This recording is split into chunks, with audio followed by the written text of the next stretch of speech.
Good morning, students. How are you? Hope you all are fine at your homes. Now, let's start with our next topic of the chapter, sericulture, that is the pest and the diseases of the silkworm. Students, this chapter is very important from examination point of view. Today, I have sent you some papers of different question papers of different papers. So आप उसको अच्छे से पढ़ लेंगे और उसमें देखना आपने कि इस चैप्टर में से जो है वो हमेशा ही एक बड़ा क्वेश्चन जो है वो आता है. सॉरी. तो ये आपने बहुत ध्यान से करना है क्योंकि इस पूरी बुक में यही एक चैप्टर है जो थोड़ा सा टिपिकल है, जिसमें कि कुछ स्पेलिंग्स जो आएंगी, साइंटिफिक नेम्स आएंगे, वो स्पेलिंग के ऊपर आपने फोकस करना है और लर्न करने वाला डाटा जो है वो इसी चैप्टर में है. ठीक है. बाकी जो है वो आप थोड़ा आगे पीछे भी लिख देंगे तो ज्यादा इतना फर्क नहीं पड़ेगा, लेकिन इस चैप्टर में जितनी भी इंफॉर्मेशन है वो आपको वर्ड टू वर्ड जो है वो लर्न करनी होगी. जैसे कि नेम्स ऑफ द पेस्ट है, पैरासाइट्स है, कौन सा डिजीज कॉज करता है, कौन सा पॉजिटिव एजेंट्स है और उसके मेन्स जो डिजीज कॉज करेगा उसके सिम्टम्स क्या है. तो ये सारी चीजें जो है आपको अच्छे से लर्न करेंगे. ठीक है. So what is pest? First, pest is what? Pest is animal और a plant which detrimental to the human और ह्यूमन कंसर्न. ह्यूमन या ह्यूमन कंसर्न कोई भी लाइफ स्टॉक है या क्रॉप्स है या फॉरेस्ट्री है, किसी भी चीज को नुकसान पहुंचाने वाला एनिमल या प्लांट जो है वो हमारे लिए क्या होगा? पेस्ट होगा. If it causes damage above the economic threshold level. एक पर्टिकुलर लेवल से ज्यादा अगर हमें नुकसान पहुंचता है तो हम उसे पेस्ट में कैटेगराइज जो है वो कर देते हैं. ठीक है. तो ये पेस्ट जो है, जैसे कि हम अभी जो टॉपिक कर रहे हैं वो हमारा सेरिकल्चर है, तो इसमें हम देखेंगे कि सेरिकल्चर में कौन कौन से पेस्ट और पैरासाइट्स हमें देखने को मिलेंगे. So first is the uzi fly, second is the domestic beetle and there are some vertebrates also. तो बेटा ये जो लेसन है इसमें पेस्ट ऑफ सिल्क वॉर्म आएगा आपको, उसके बाद पेस्ट ऑफ आपको मलबरी प्लांट आएगा. तो कंफ्यूजन जो है वो बच्चे हमेशा हो जाते हैं इसके बीच में कंफ्यूज कि पेस्ट ऑफ सिल्क वॉर्म में आप पेस्ट ऑफ कई बार मलबरी प्लांट के जो है वो मेंशन कर देते हैं. तो इस तरह की मिस्टेक्स नहीं करनी है, बहुत ध्यान से आपने करना है. ये आपकी मॉडर्न की बुक में आगे टेबल्स दिए हैं, उन टेबल्स को आपने सबसे पहले अच्छे से लर्न करना है. जब वो टेबल्स लर्न हो जाएंगे तो आपको सारी की सारी थ्योरी जो है वो ऑटोमेटिकली लर्न हो जाएगी.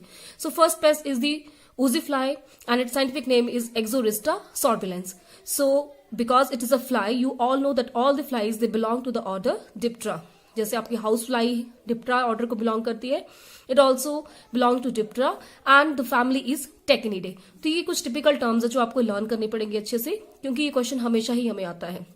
And if we talk about India में अगर हम ऊजी फ्लाई की बात करें, so Exorista bombycis is the uzi fly which affects the silk worm in India. Now what is the mode of infection? This fly that attacks the silkworms. ये silkworms को attack करती है with the help of chemicals called as the kairomones. Kairomones क्या होते हैं? कुछ ऐसे chemicals होते हैं जिसकी वजह से दो अलग अलग स्पीशीज के बीच में इंटरेक्शन होती है, और जो एमिटर होता है इन केमिकल्स को जो रिलीज करता है उसे खुद को नुकसान पहुंचता है, जबकि जो रिसीवर होता है that is always benefited by this chemicals. So with the help of these chemicals, the oozy fly that locates its host within 30 seconds, वो यहाँ पे पहुंच जाती है और फ्लाई जो है वो अपने एग्स जो है सिल्क वॉर्म की स्किन को पार्ट्स करके अपने एग्स जो है इसमें ले कर देती है. एग्स ले करने के बाद क्या होता है, कुछ दिनों बाद ही जो एग्स है वो हैच कर जाते हैं और उसमें से maggots, you all know the larva of the fly is called as the maggot. ठीक है. जैसे हाउस फ्लाई के लार्वा को मैगट बोलते हैं, वैसे ही ऊजी फ्लाई के लार्वा को भी हम क्या कहेंगे?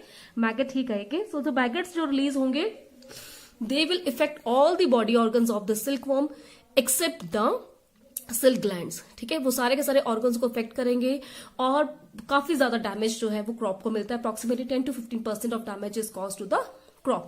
Now, how we diagnose them? What are the symptoms? You see, there are some black spots seen on the bodies of the worms which are affected by the oozy fly. तो कुछ black से spots आपको नजर आते हैं, और कई बार cocoon जो है, हमारा जो कुकून होता है, उस कुकून के ऊपर भी एपिकल पार्ट पे कुछ होल्स से नजर आते हैं. इन होल्स से जो है आपके मैगट्स बाहर नजर आते हैं. सो कुछ एक सिम्टम्स हैं जिसकी वजह से हम ऊजी फ्लाई को डिटेक्ट कर सकते हैं कि that our caterpillars are affected by the uzi fly. Now next is your dermestid beetle. Dermastid beetles, they all belong to the order Coleoptera, and the family here is Dermastidae. Now these beetles, they affect the adults as well as your larvae. ठीक है, तो ये beetle आप जानते हैं Beatles क्या होते हैं. ये बीटल्स जो हैं ये भी इफेक्ट करेंगे, और इनके जो ग्रब्स होते हैं, ग्रब्स यानी कि the larva of the beetle is called as the grub. They attack the cocoon storage house को ये बेसिकली इफेक्ट करते हैं, और जाके वो डैमेज कॉज करते हैं, एग्स ले कर देंगे, और फिर कुकून की क्वालिटी को जो है वो डिग्रेड करेंगे. और कुकून हाउस से पहुंचते हुए ये आपके जो है वो अगले जो आपकी नेक्स्ट जनरेशन कुकून से जो बनेगी वहां तक भी ये पहुंच जाते हैं. ठीक है, it also causes damage approximately 16.2% to the crop. Next are the other vertebrate host pest. बाकी वर्टिब्रेट पेस्ट की बात करें बेटा तो रैट, स्क्विरल्स, बर्ड्स, तो आप जानते हैं ये ऐसे एनिमल्स हैं जो कि किसी भी तरह के वर्म्स को जो है वो अपना होस्ट बना लेते हैं. ठीक है, तो इसलिए इन वर्टिब्रेट होस्ट से बचने के लिए जो आपके रूम्स होते हैं जहां पे सिल्क वॉर्म की रेयरिंग हो रही होती है, वहां पर जो विंडोज हैं उसमें प्रॉपर मेश लगे होने चाहिए, वायर मैश होना चाहिए, और डोर्स भी जो है वो प्रॉपर्ली बंद होने चाहिए ताकि ये स्क्विरल्स, बर्ड्स, रैट्स वगैरह जो है वो इजिली ना आ सके. Now next are the diseases. ठीक है, डिजीजेस कौन कौन से हैं? The most important diseases to the silk worm is the grasserie, flacherie, muscardine and the pebrine. So grasserie disease it is caused by a virus called as the nuclear polyhedrosis virus. सो ये जो virus है ये कैसे आएगा, कि कैसे पहुंचा हमारे सिल्क वॉर्म तक? It comes to the silk worm by when the silk worm eats the contaminated mulberry leaves. अगर हम मलबरी लीव्स की प्रॉपर चेकिंग ना करें और मलबरी लीव्स जो है अगर उनमें ये वायरस प्रेजेंट होगा तो वो वायरस जो है वो मलबरी लीव्स के थ्रू आपके सिल्क वॉर्म तक भी जो है वो आ जाएगा. अब हम सिम्टम्स की बात करें, कैसे हमारा जो है सिल्क मॉथ जो है, सिल्क वॉर्म जो है वो इससे अफेक्ट होगा. The silk worm so affected they become shining. ठीक है, and they fail to molt. उनकी मोल्टिंग नहीं होगी, उनकी बॉडी जो है देख रहे हैं आप शाइनिंग जैसी होती है. अदरवाइज जो डस्की सा कलर होता है, क्रीमिश सा कलर होता है सिल्क वॉर्म का, तो शाइनिंग से हो जाएंगे. और जो इंटर सेगमेंटल रीजन है यहां पर भी जो है हमें स्वेलिंग देखने को मिलेगी. The affected larva it moves restlessly in the rearing bed. Sorry. Now next is the Flachery disease. Flachery disease is caused by a virus as well as the bacteria. The virus which cause the Flachery disease is your viruses such as the Densonucleosis virus, whereas some bacteria are also there which causes the Flachery disease. These are the Streptococcus, Staphylococcus, Bacillus thuringiensis and Serratia. So बेटा ये कुछ names हैं जो आपको as it is learn करने पड़ेंगे. इसमें आप कोई भी जो गलती है वो नहीं करेंगे, अदरवाइज ये जो है मार्क्स कट जाते हैं इसमें, क्योंकि टिपिकल सा नेम है और ये एग्जामिनर को भी जो है हमेशा याद होते हैं.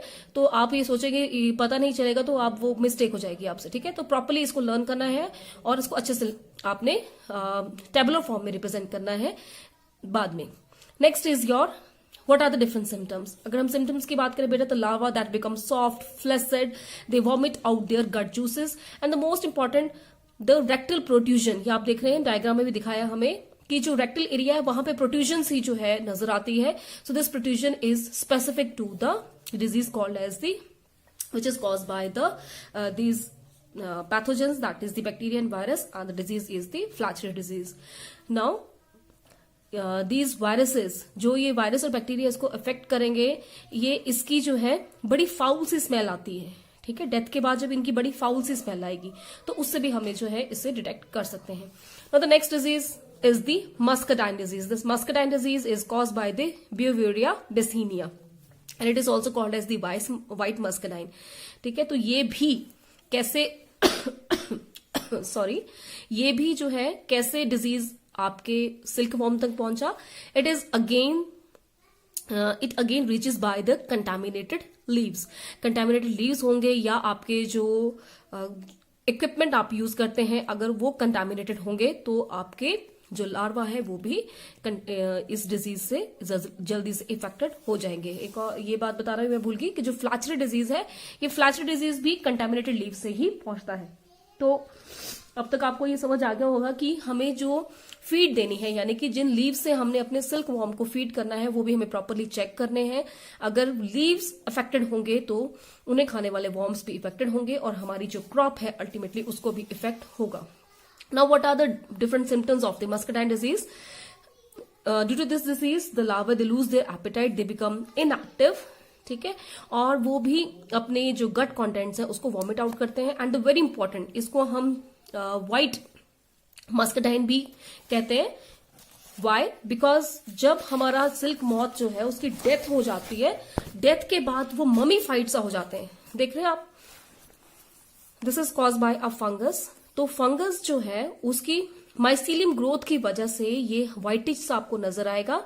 And this is a mummified larva which is died due to the muscardine disease. So ये जो ममीफाइड लार्वा है, अगर इस तरह के लार्वा आपको अपने क्रॉप में नजर आ रहे हैं तो आपने ये समझ जाना है कि the silk moth are affected by the muscardine disease. Now the next is the pebrine disease. The pebrine disease is caused by a protozoan host, and the name of the protozoan host is the Nosema bombycis.